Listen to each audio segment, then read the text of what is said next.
जय Hind everyone, good morning आप सभी को। तो चलते हैं आज के नए वीडियो में, नए क्लास में। पिछली बार हम लोगों ने देखा था क्या, तो 2023 का जो एग्ज़ाम 2023 में जो एग्ज़ाम हुआ था उसके बारे में हम लोगों ने पूरा कंप्लीट रूप से देख लिए थे। अब देखते हैं जो 2021 और 22 में हुआ था, है ना। जो 2021 और 22 में हुआ था उसे हम लोग कंप्लीट रूप से देख लेते हैं।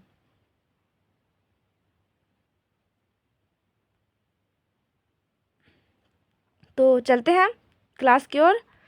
देखिए, आप सबको नियम कानून तो पता ही होगा कि 1.5 घंटे मिलते हैं लिखने के लिए और 40 क्वेश्चन रहते हैं। तो इन सब पर बातचीत करके हम लोग वक्त बिल्कुल भी ज़ाया नहीं करते हैं, चुपचाप से अपने क्लास की तरफ चलते हैं, क्वेश्चन की तरफ। तो मेरा पहला क्वेश्चन, और देखिए किसी को अगर पता हो ना आंसर तो व्हाट्सएप पे नहीं, यहीं पे आप लोग कर सकते हो मैसेज, हम देख लेंगे, ठीक है। और फिर आप जो आंसर बता रहे हो वो किन्हीं और को भी तो पता चले। सिर्फ मेरे को तो पता है इसका आंसर क्या है, परंतु जो भी वीडियो देखे उसको तो पता चले ना कि हाँ इसका आंसर ये बताया जा रहा है, यही होगा।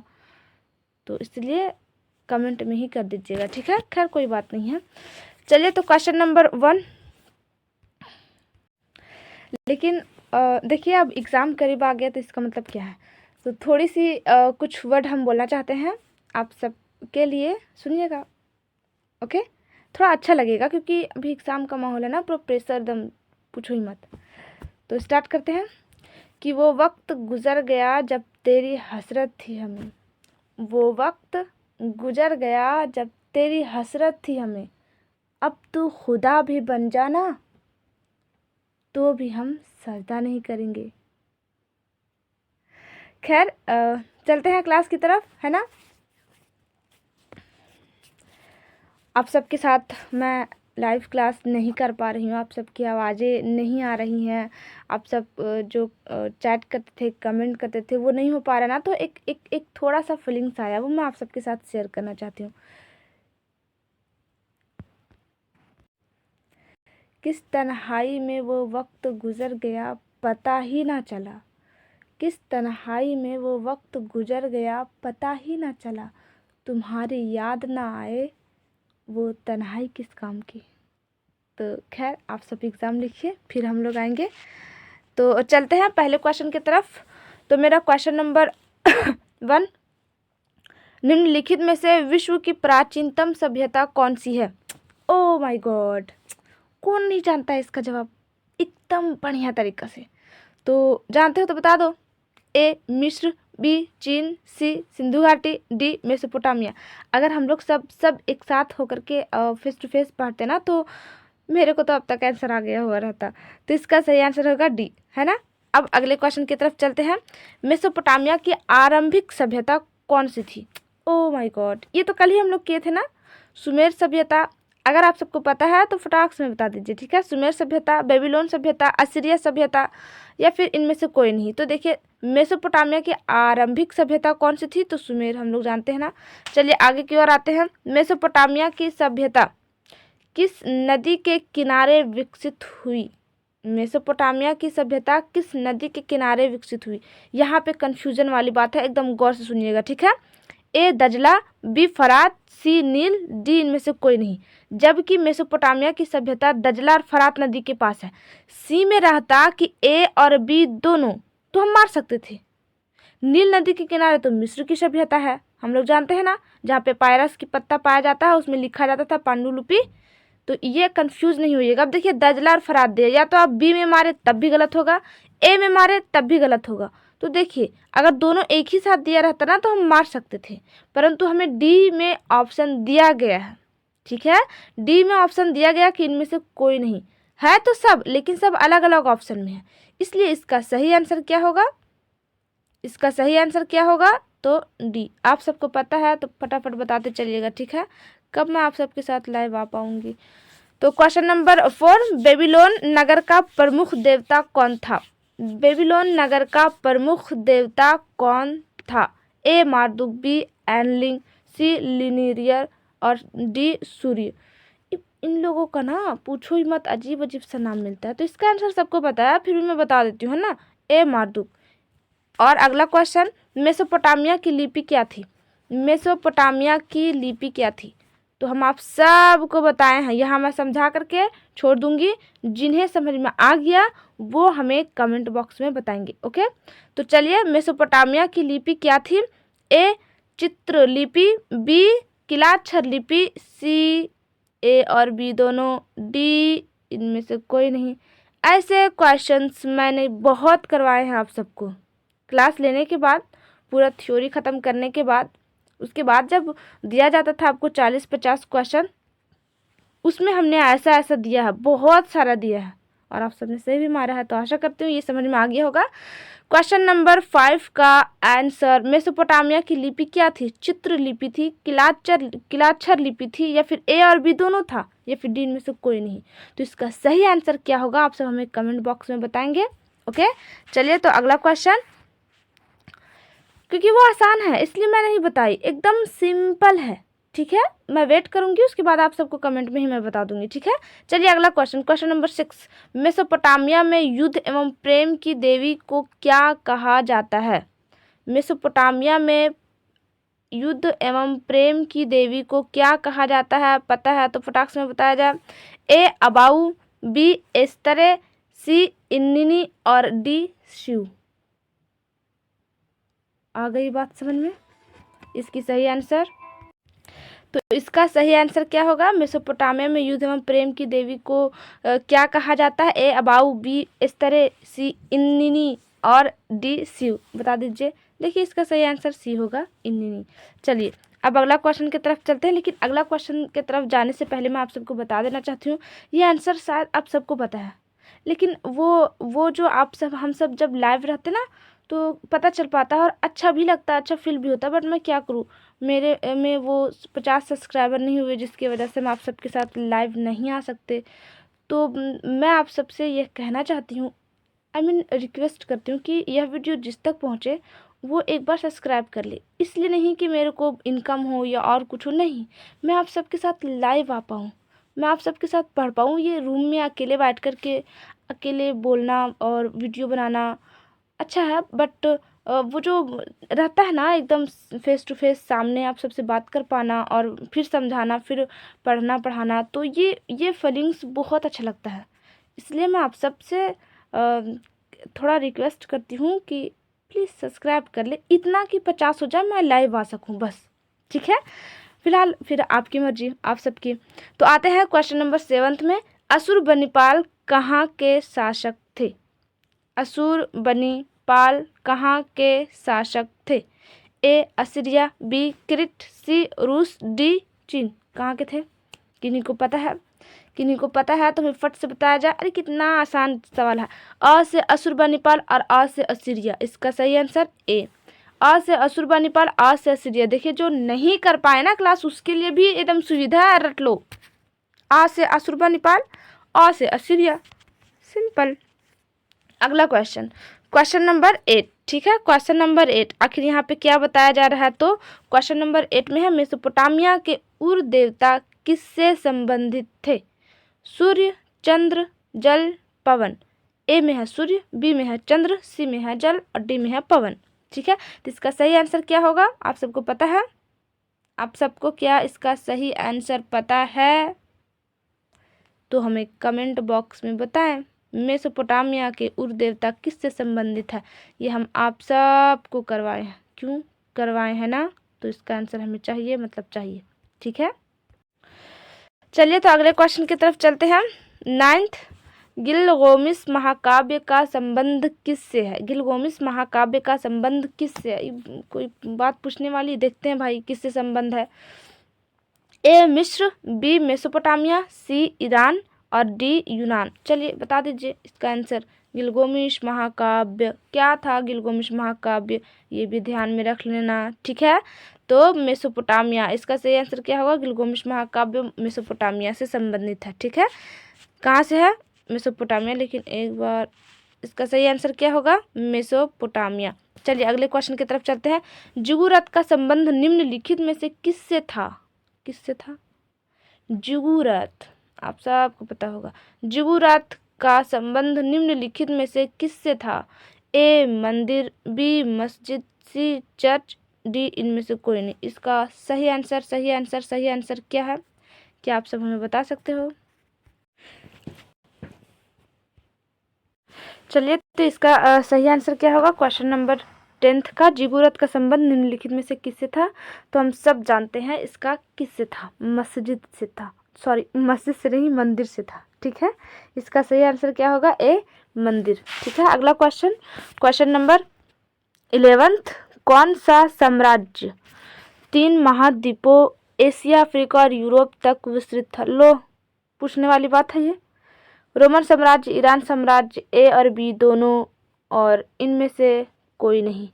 तो आप सब इसका सही आंसर किसे मारोगे?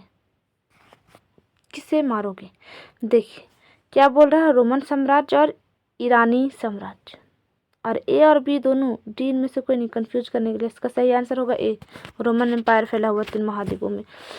क्वेश्चन नंबर 12, रोम किस नदी के किनारे बसा हुआ था? रोम किस नदी के किनारे बसा हुआ था? ए, टाइबर नदी, बी, डैन्यूब नदी, सी, नील नदी और डी, राइन नदी।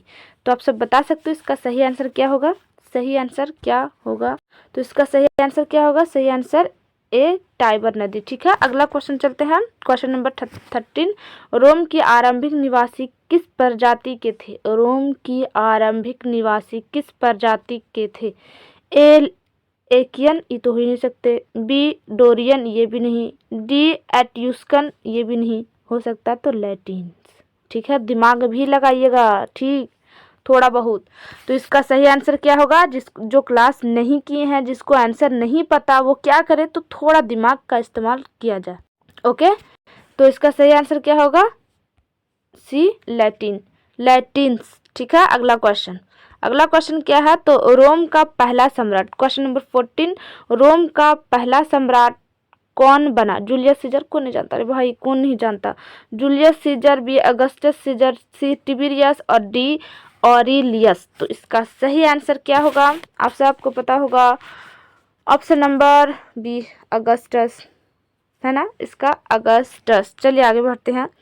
कुस्तुनतुनिया नगर, क्वेश्चन नंबर 15, कुस्तुनतुनिया नगर की स्थापना किसने की थी? ए, जूलियस सीजर, बी, कॉन्स्टेंटाइन, सी, ऑरिलियस, कोई नाम है, डी, जस्टिनियस। बता सकते हो इसका सही आंसर क्या होगा?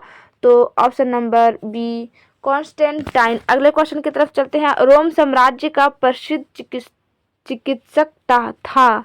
रोम साम्राज्य का प्रसिद्ध चिकित्सक था, कौन था? हॉनिवल, गैलिलियो, प्लिनी, टॉलमी। सबको पता है ना? इसका आंसर सभी को पता होगा, तो बता दीजिए हमें कौन सा है। तो बी, ऑप्शन नंबर बी, इसका सही आंसर क्या होगा? Option number B. ठीक है, अब शायद क्वेश्चन, इतने क्वेश्चन देखने के बाद डर थोड़ा भाग गया होगा। देखिए हिस्ट्री, मैं तो सिर्फ हिस्ट्री ही करवाती हूँ, तो हिस्ट्री से तो आपको पता चल रहा है ना कि किस टाइप से क्वेश्चन पूछा जा रहा है, कहाँ से आएगा, किस तरह से आएगा। तो डरने की कोई ज़रूरत नहीं है। मैं इसलिए बार बार बोल रही हूँ क्योंकि मैं भी जब 11th में थी तो मेरे को इतना डर था कि पूछो ही मत। मतलब नहीं, खाना पीना कुछ नहीं, पहले मेरे को पढ़ना, उसके बाद में खाना खाऊंगी। ये एक चैप्टर ख़त्म करना है, ये एक सिलेबस ख़त्म करना है, फिर मैं खाना खाऊंगी।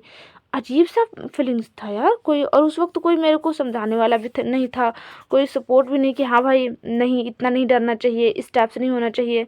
अरे कई बच्चों को तो एग्ज़ाम हॉल्स में जाने से पहले थरथराहट सा महसूस होता है, पता नहीं, हो सकता है किसी को हो किसी को ना हो, बट ऐसा होता है। और किसी किसी को ना लगता है कि हाँ नहीं, दरवाज़ा तोड़ के पहले एग्ज़ाम जाके लिखो, तो दरवाज़ा तोड़ के पहले जाके एग्ज़ाम लिखो, ऐसा फीलिंग्स रहना चाहिए। ठीक है, ये नहीं कि एकदम काँप रहे हो आप, डर फीलिंग हो रहा है, ये नहीं, एकदम नहीं, वरना जो भी आपने पढ़ा ना वो सारा चीज़ भूल जाओगे। ठीक है, तो खैर आते हैं हम लोग, जिसने तैयारी की उसको लगेगा खोले दरवाज़ा और निकल ले भाई, पहले लिखने दे हमको, उसके बाद चेक कर लेना, है ना। लेकिन जो नहीं की उसको बहुत डर सा लगता है, तो कोई बात नहीं है। देख लीजिए यहाँ पर 2-3 वीडियोज़ इसी तरह बार बार लगातार देखते रहिए, आपका एग्ज़ाम अच्छा जाएगा। ठीक है, तो चलिए क्वेश्चन नंबर 17 चलते हैं। क्वेश्चन नंबर 17 में क्या लिखा हुआ? गैलीडियर किन्हें कहा जाता है? एकदम इसमें कंफ्यूज जाने वाला। अगर दिमाग का इस्तेमाल नहीं हुआ तो आप कंफ्यूज जा सकते हो, क्वेश्चन आपका गलत हो सकता है। तो ए, गैलीडियर किन्हें कहा जाता है? ए, सीनेट। क्वेश्चन नंबर 17 क्या बोल रहा है? ग्लेडियर किन्हें कहा जाता था? ए सीनेट के सदस्यों को, बी पुरोहितों को, सी वेतनभोगी श्रमिकों को, डी योद्धा गुलामों को, यानी योद्धा गुलाम पहलवानों को। हम ये वाला करवाए हैं, आप सबको करवाए हैं और करवाते वक्त तो बहुत बार हमने शायद पूछा भी है, तो इसीलिए इसका आंसर क्या होगा हमें बताइए जरा।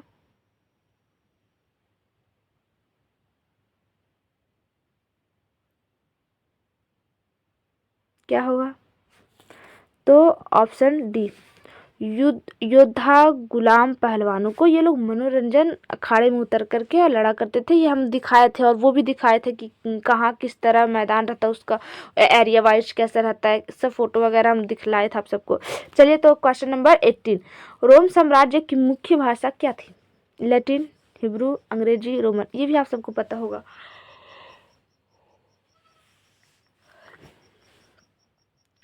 क्वेश्चन नंबर 18 का सही जवाब क्या होगा? लैटिन। अब देखिए यहाँ पे क्या बोला, रोम साम्राज्य की मुख्य भाषा लैटिन। तो लैटिन जब मुख्य भाषा है तो यहाँ की प्रजाति भी लैटिन्स होंगी ना। देखिए यहाँ पे है ना। तो रोम की हम इसलिए नहीं बताए थे क्योंकि आगे क्वेश्चन था, इसलिए हम नहीं बता रहे थे। रोम के आरंभिक निवासी किस प्रजाति की थी? तो जोन वाला भाषा होगा वही प्रजाति होगी। तो भाषा कौन सा था? लैटिन। तो प्रजाति भी कौन सी आएगी? लैटिन्स। ठीक है, तो ये थोड़ा थोड़ा कॉन्सेप्ट रखिए, इस तरह आदमी थोड़ा सा मतलब जो थोड़ा डर सा रहता है ना वो कम हो जाता है कि नहीं भाई हम कर सकते हैं। चलिए तो क्वेश्चन नंबर 19, ड्रेसर 20 क्या था? लो ये भला कोई पूछने वाली बात है? अरे हम लोगों ने देखा है, बहुत फोटो या उसका देखा है, टूटल भांडल सब मिला था, गोल लंबा चौड़ा सब मिला था। तो ड्रेसर 20 क्या था देख लेते भाई। यहाँ ऑप्शन क्या बोल रहा है? ए मिट्टी का बर्तन, बी लोहे का बर्तन, सी कांच का बर्तन, डी पीतल का बर्तन। लो बता दो इसका सही आंसर क्या है। ऐसा क्वेश्चन अगर आए ना एग्जाम में तो आदमी तो शौक से चाटे कहने का तो पूरा खखोर के रख दे एकदम पूरा, मतलब पहले ही OMR सीट भर के दे देगी, लीजिए आप हम चलते हैं देखने के लिए, घूमने के लिए थोड़ा बहुत इधर उधर, है ना। तो चलते हैं। सही आंसर इसका क्या होगा बताने का मन नहीं कर रहा क्योंकि आप सबको पता होगा। इसका सही आंसर क्या है? मिट्टी का बर्तन। इसमें शराब लिया जाता था, आप सबको पता ना, शराब जो कुपीस बोला जाता है, तरल पदार्थ जो बहने वाला हो, जैतून का तेल और शराब। मिट्टी का बर्तन ये घड़े जैसा हुआ करता था, इस टाइप से। छाप देती हूँ, ये तो मेरा बाबू सोना जैसा छपा गया, खैर कोई बात नहीं। ऐसे हुआ करता था, है ना, इसी तरह ना हुआ करता था। और इसमें शराब वगैरह ले जाया करते थे, है ना। क्या ले जाया करते थे? तो शराब हो या फिर जैतून का तेल हो, जो तरल पदार्थ हो वो ले जाया करते थे। मिट्टी का बर्तन पूरा पका करके। वक्त अगर ज़्यादा रहता तो मैं आप सबको दिखला देती कि ये लगता कैसा है, कैसा देखने में लगता है, लेकिन वक्त ज़्यादा है नहीं तो चुपचाप से आप सब याद कर लीजिए। बाकी जो क्लासेस किए उन्हें तो पता ही होगा। तो चलते हैं आगे क्लास की ओर। क्वेश्चन नंबर 20, ठीक है। क्वेश्चन नंबर 20 क्या बोल रहा है? क्वेश्चन नंबर 20 क्या बोल रहा है? तो कोलोसियम था मतलब क्या था? तो एक सैन्य टुकड़ी का नाम, एक इतिहासकार का नाम, एक अखाड़े का नाम, एक व्यापार श्रेणी का नाम। तो थोड़ा यहाँ पे थोड़ा सा दिमाग लगाने की जरूरत है, थोड़ा सा बस, उसके बाद आंसर इसका मिल जाएगा। तो आप सब बता सकते हो कि क्या है कोलोसियम? हाँ तो कमेंट में बता दीजिए। तो देखिए कोलोसियम था कौन चीज, और जो पहलवान लोग अखाड़े में लड़ते थे वो कौन सी था? तो मैं यहाँ पे थोड़ा सा दिखलाने का प्रयास कर रही हूँ, आप सब देख ही सकते हो कि ये क्या था। फोटो तो दिख ही रहा होगा आप सबको। कहने का अर्थ ये एक प्रकार का खेल मैदान था, अखाड़े टाइप से था, इतना बड़ा था, सोचो रोमन में, पूछो ही मत। और आश्चर्य की बात बताए तो ये अब भी है, नासा नहीं गया है, इसे और रिपेयरिंग करके इसी में काम किया जाता है, ठीक है। तो खैर यूरोप लोगों को ऐसे ही है कि वो लोग, यूरोप हो या फिर अमेरिका हो, जो भी हो, उन लोग अपने पूर्वजों की चीज़ संभाल करके रखते हैं, हम लोग की तरह थोड़ी ना है। तो खैर चलते हैं अगले क्वेश्चन की तरफ। अब तो आंसर आप सबको पता चल ही गया होगा कि कोलोसियम था एक सैन्य टुकड़ी का नाम बिल्कुल भी नहीं, एक इतिहासकार का नाम बिल्कुल भी नहीं, एक व्यापारी श्रेणी का नाम बिल्कुल भी नहीं, एक अखाड़े का नाम जहाँ पे लोग लड़ा करते थे, है ना, जहाँ पे लोग क्या करते थे तो लड़ा करते थे, खेल हुआ करता था। तो चलते हैं इसका सही आंसर क्या होगा। क्वेश्चन नंबर 20 का सही आंसर क्या होगा? सी, अखाड़े का नाम। चलिए अब आगे की ओर चलते हैं। 21 क्वेश्चन नंबर 21, इस्लाम धर्म के संस्थापक कौन है? देखिए इसका सब लोग जानता है, हज़रत मोहम्मद साहब, लेकिन दरअसल क्या है, ये हमारे चैप्टर में नहीं है, हम लोगों को पढ़ना नहीं है, सिलेबस निकाल दिया गया है। तो इस्लाम धर्म के स्थापना कहाँ हुई? ये लोग जो पीछे पढ़े होंगे उनको पता होगा, मेरे को भी पता है, बट क्या जान के आप लोग के लिए है ही नहीं। इस्लाम में हिजरत किस घटना को कहा जाता है? ये भी नहीं है। पहले खलीफा कौन बने? ये भी नहीं है। इस्लाम धर्म के संस्थापक 25, इस्लाम धर्म के संस्थापक हज़रत मोहम्मद साहब, अरब कबीले की इस जाति से संबंध, ये भी नहीं। अगर हम लोगों को इस्लाम का उदय पढ़ना रहता तो ये क्वेश्चन मेरे काम का था, बट 2022-23 में जो था वो देना था, पढ़ना था, है ना। खैर कोई बात नहीं। क्वेश्चन नंबर 26 में भी दिया गया है, इस्पात की तलवारों के निर्माण के लिए किस स्थान की ख्याति थी? तो ये भी नहीं है मेरे लिए। 27, इस्लामिक दर्शन सबसे अधिक किस दर्शन से प्रभावित है? ये भी नहीं है। शाहनामा की रचना, यहाँ से हम लोगों का आता है। 28 से हम लोगों का काम का चीज़ है। तो क्वेश्चन नंबर 28 में क्या बोला जा रहा है? शाहनामा की रचना किसने की थी? ए, फिरदौसी, बी उमर खयाम, सी शेख सादी और डी बालधुरी। तो इसका आंसर क्या होगा? ए, फिरदौसी। और शायद ये भी हम लोगों का नहीं है, बट कोई बात नहीं, पढ़ लें, कोई बात नहीं है। 29 क्वेश्चन नंबर 29 देखिए क्या बोल रहा है। पैगंबर मोहम्मद के प्रतिनिधि को क्या कहा जाता था? ये भी हमारा नहीं भाई, जाओ उधर। 30 क्वेश्चन नंबर 30, पैगंबर मोहम्मद की माता का नाम क्या है? तो देखिए इसका तो पढ़ना नहीं है, बट इसका आंसर सही होगा बी, आमिना। क्वेश्चन नंबर 31 आते हैं यहाँ से हम लोगों का काम का चीज़ है। आते 31, फ्यूड का शाब्दिक अर्थ क्या होता है? फ्यूड का शाब्दिक अर्थ क्या होता है? तो ए, राजा, बी, सामंत, सी, जमीन का टुकड़ा, डी, कमी। तो आप सब बता सकते हो इसका सही आंसर? पता होगा इसका सही आंसर क्या है? पता होगा, आप सबको पता होगा। इसका सही आंसर सी है, जमीन का टुकड़ा। फ्यूड मतलब जमीन का टुकड़ा। अब देखिए 32 क्वेश्चन नंबर 32 क्या पूछ रहा है कि 5 क्या है? 5 वो वाला मत सोचिएगा, 1 2 3 4 5, ये वाला नहीं है, ये शब्द है। 5 क्या है? ए, सामंत, बी, कृषक, सी, जागीर और डी, बिशप। पता है आप सबको तो बता दीजिए। इसका सही आंसर होगा सी। अगले क्वेश्चन की तरफ आते हैं।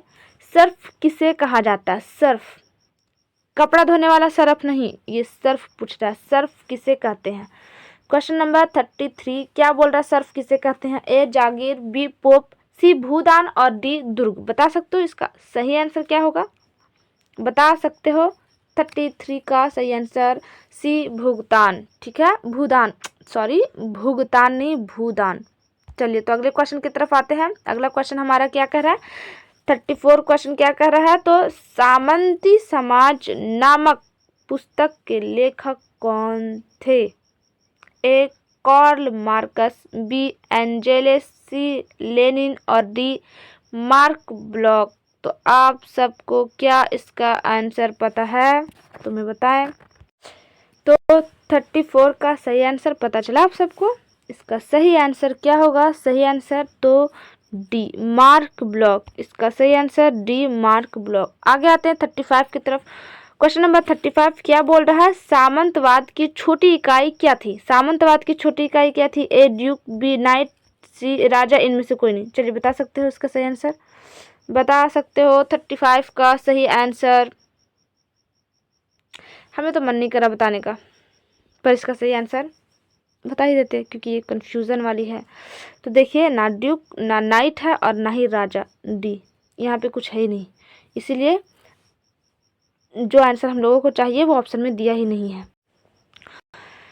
35 का जो सही आंसर है वो डी है, बट ये सामंतवाद की सबसे छोटी इकाई क्या कहलाएगी? तो वो जो किसान नहीं रहते हैं वो सबसे छोटी इकाई रहती है, क्योंकि बड़े बड़े सब आ करके लास्ट में फिर किसान ही तक तो रुक जाता था। ज़मींदार जो रहता था वो दे दिया करता था छोटा छोटा टुकड़ा कि लीजिए आप इस पर खेती कीजिए और हमें टैक्स दीजिए और इससे आपको खाना है, बाकी और कुछ नहीं, है ना। तो खैर चलते हैं 36। क्वेश्चन नंबर 36 क्या बोल रहा है? क्वेश्चन नंबर 36, सामंती व्यवस्था के शिखर पर कौन था? सामंती व्यवस्था के शिखर पर मतलब सबसे ऊंचा आगे ऊपर कौन था? राजा, अर्ल, बैरन, किसान। किसान तो हो नहीं सकता, सबसे नीचे है। अर्ल शब्द कोई मतलब ही नहीं निकलता, बैरन तो कोई निकलता ही नहीं। तो इसका सही आंसर क्या होगा? इसका सही आंसर क्या होगा? तो इसका सही आंसर होगा ए राजा। ठीक है, अगले क्वेश्चन की तरफ चलते हैं। 37 नाइट किसे कहा गया? लो, कोई पूछने वाला बात है। घुड़सवार, ए ऑप्शन में लिखा है घुड़सवार योद्धाओं को, बी में लिखा हो स्वतंत्र किसानों को, इसको बोला जाएगा नाइट, स्वतंत्र को, कृषि दर्शन को, ये ओहो डी गुलामों को, बिल्कुल भी नहीं। तो इसका सही आंसर क्या होगा हमारा? इसका सही आंसर होगा ए घुड़सवार योद्धाओं को नाइट बोला गया है ना, लड़ने के लिए, मतलब युद्ध वगैरह हो सकता था ना, तो इसके लिए लड़ने के लिए नाइट की गठन की गई थी। खैर आते हैं 38, क्या है क्वेश्चन नंबर 38। तो क्वेश्चन नंबर 38 में क्या लिखा हुआ? बड़ी सामंत के घर को क्या कहा जाता था? बड़ी सामंत के घर को क्या कहा जाता था? ए मेनर, बी पाइप, सी नाइट और डी इनमें से कोई नहीं। तो इसका सही आंसर क्या होगा? आप सबको पता है, इसका सही आंसर मेनर होगा, है ना। 38 का सही answer A, option number A. अब आते हैं 39 क्वेश्चन क्या बोल रहा है? तो पोप लियो तृतीय ने किस पवित्र रोम सम्राट बनाया? किसे पवित्र रोम सम्राट बनाया? तो पोप लियो, कौन बोला जा रहा? Pope Leo. ऑप्शन में क्या है? ए क्लोविस्को, बी चार्ल्स मार्टेल, सी पेपिनको, डी शार्लमा। इसका सही आंसर अगर आप सबको पता है तो हमें कमेंट बॉक्स में बताया जाए। पता है? 39 का सही आंसर क्या होगा? A B C D. तो इसका सही आंसर होगा डी, शार्लेमन को पोप लियो तृतीय ने पवित्र रोम सम्राट का राजा बनाया था। चलिए अगला क्वेश्चन की तरफ चलते हैं। तो क्वेश्चन नंबर 14, ईसाई धर्म का प्रथम, क्वेश्चन नंबर 14, ईसाई धर्म का प्रथम पोप किसे माना जाता है? किसे माना जाता है? ईसाई धर्म का प्रथम पोप किसे माना जाता है? ए ग्रिगोरी, बी पाइस, सी पाल और डी इनोसेंट। शायद ये हम लोग कल भी किए थे। तो ये इसका सही आंसर क्या होगा? ए। इसका सही आंसर क्या होगा? ए ग्रिगोरी। ठीक है, इसका सही आंसर क्या होगा? क्वेश्चन नंबर 40 का क्या होगा सही आंसर? ए। ठीक है, इसका ए होगा ग्रिगोरी। तो आज हम लोग सारे चीज़ों को देख लिए हैं। अब बस एक चीज़ और बचा है, वो है 2023 मॉडल पेपर जो आया है वो भी देख लेंगे हम लोग, है ना। जितने भी मॉडल पेपर्स आए हैं सारे मॉडल पेपर को आराम से देख लेंगे। उसके बाद जो इम्पोर्टेंट क्वेश्चन होंगे सारे, मतलब कौन सबसे ज़्यादा पूछा गया, किस सिलेबस से सबसे कौन सा चैप्टर से पूछा गया, उसी चैप्टर से इम्पोर्टेंट क्वेश्चन निकाल करके और मैं आप सबको करवा दूंगी। हिस्ट्री आप सबका कंप्लीट हो जाएगा। ठीक है, और जो हमने 40-50 हर चैप्टर से क्वेश्चन जो दिया है उसे बस थोड़ा बहुत देखते रहें। ठीक है, तो मिलते हैं फिर हम लोग अगले क्लास में। जय हिंद।